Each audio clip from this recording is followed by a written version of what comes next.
Sir வணக்கங்க. வணக்கம் sir உங்கள் பேரை பற்றி சொல்லுங்கள், நீங்கள் என்ன பண்ணீங்க? சார் என்னோடய பேர் குணசேகரங்க.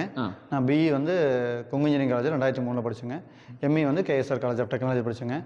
பிஹெச்டி வந்து பார்த்தீங்கன்னா பிஎல்டிசி பேஸ்டு எஃபிஷியன்சி பர்ஃபார்மன்ஸ் வந்து மெயினாக பிஎல்டிசி மோட்டர் பிஹெச்டி பண்ணியிருக்கேன். அண்ணா யூனிவர்சிட்டிங்க. சார் சொல்லுங்கள், என்ன ரிசர்ச் பார்த்தீங்கன்னா உங்களுக்கு பிஎல்டிசி பொறுத்த வரைக்கும் பார்த்தீங்கன்னா நார்மல் இண்டக்ஷன் மோட்டரோட இது வந்து பர்ஃபார்மன்ஸ் நல்லாயிருக்கும். ஸோ ஹை ஸ்பீடு இப்போ பார்த்தீங்கன்னா எலக்ட்ரிக் வெஹிக்கிளையும் மோஸ்ட் யூஸ் பண்ணி இப்போ வந்து இது அக்ரிகல்ச்சர் பைஸில் மேக்ஸிமம் யூஸ் பண்ணிட்டு இருக்காங்க. ஸோ இதோட எஃபிஷியன்சி தான் மெயினாக ஃபோக்கஸ் பண்ணாங்க. ஸோ இந்த எஃபிஷியன்சி பார்த்தீங்கன்னா நமக்கு வந்து பார்த்தீங்கன்னா மற்ற இந்த இண்டக்ஷன் மோட்டரோட இது வந்து பெட்டர் பர்ஃபார்மன்ஸாக இருக்கும். ஸோ அதோட அனாலிசிஸ் இதெல்லாமே நாங்கள் பண்ணியிருக்கிறோம்.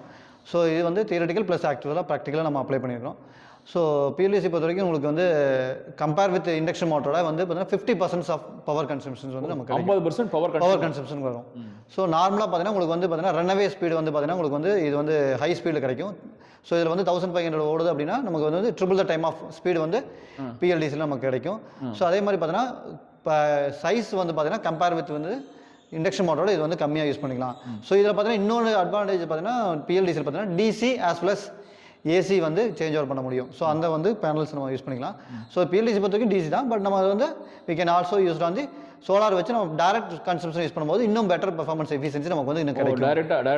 டேரெக்டாக டிசி யூஸ் பண்ணும்போது நமக்கு இன்னும் பவர் கன்சம்ஷன் வந்து நமக்கு வந்து எஃபிஷியன்சி கிடைக்கும். ஏன்னா நேச்சுரல் பவர் ரிசோர்ஸ் வந்து நம்ம வந்து இதில் டேரெக்டாக யூஸ் பண்ணிக்க முடியும். ஸோ அப்படி பார்க்கும்போது without power consumption we can generate the power from the agriculture sectors. So அதில் வந்து யூஸ் பண்ண முடியும். ஸோ அப்போ அந்த இடத்துல வந்து எங்கே நியர்பை லொக்கேஷன்ஸோ அங்கே வந்து யூஸ் பண்ணால் பெட்டராக இருக்கும். எங்களுக்கு சில மோட்டர் பார்த்தீங்கன்னா டைரக்ட் டிசி மாதிரி டிரைவ் இல்லாமல் டேரெக்டாகவே பேனல் வர டிசி டேரெக்டாகவே மோட்டருக்குள்ள அது டிரைவ் உள்ள இருக்கும், சின்ன டிரைவ் உள்ள இருக்கும், நீங்கள் டேரெக்டாகவே யூஸ் பண்ணலாம். அதில் சொல்லும் போது எஃபிஷியன்சி நல்லா எஃபிஷியன்சி இருக்கும். ஸோ இப்போ பார்த்தீங்கன்னா பேனல்லையும் பார்த்தீங்கன்னா பர்ஃபார்மன்ஸ் நல்லா இருக்கிற மாதிரி நம்ம யூஸ் பண்ணுறதுக்கு வந்துருச்சு. ரீசெண்டாக ஸ்டடி பண்ணும்போது அதுக்கு தெரிஞ்சுதுங்க. ஸோ பேனல் வித் மோட்டர் வந்து கிடைக்கும் போது இன்னும் பெட்டர் எஃபிஷியன்சி நமக்கு வந்து எக்ஸாக்டாக எடுக்க முடியும். விவசாயிகள் பார்த்தீங்கன்னா ஆல்ரெடி நம்ம அந்த எலக்ட்ரிக் கார் பூரா பிஎல்டிசி தான், இப்போ வந்து மோட்டரில் கொண்டு வந்துருக்கோம். மோட்டரில் கொண்டு வந்துருக்கோம். ரொம்ப நன்றி. Thank you sir.